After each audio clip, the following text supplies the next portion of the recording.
आदरणीय सभी भाइयों और बहनों को नमस्कार। भगवद गीता हमें जीवन के सभी पहलुओं में मार्गदर्शन करती है। यह एक राजधर्म है, एक आदर्श और एक आध्यात्मिक अनुभव है जो हमें सच्चे जीवन का मार्ग दिखाता है। गीता के संदेशों में सबसे महत्वपूर्ण एक सिद्धांत है कर्मयोग।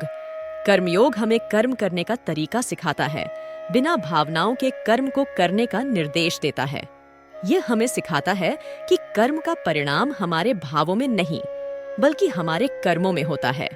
गीता में ज्ञान योग और भक्ति योग का भी महत्व बताया गया है। ज्ञान योग हमें ज्ञान की प्राप्ति के माध्यम से मोक्ष की प्राप्ति की ओर ले जाता है, जबकि भक्ति योग हमें परमात्मा के प्रति प्रेम और समर्पण के माध्यम से मोक्ष की प्राप्ति की ओर ले जाता है। गीता के संदेश अनंत जीवन उपदेशों से भरपूर हैं।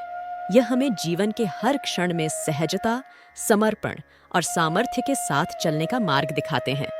समाप्ति में भगवद गीता हमें एक उज्जवल और प्रासंगिक जीवन के लिए मार्गदर्शन करती है।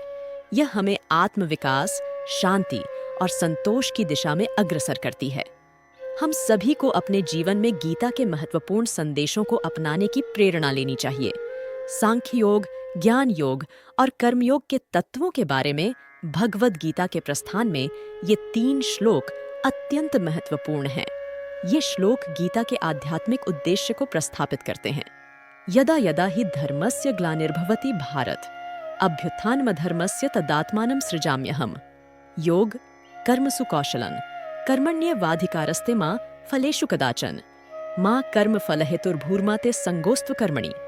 ये श्लोक हमें कर्म योग, ज्ञान योग और सांख्य योग के तत्वों का महत्वपूर्ण संदेश देते हैं और हमें सही दिशा में चलने का मार्ग प्रदान करते हैं।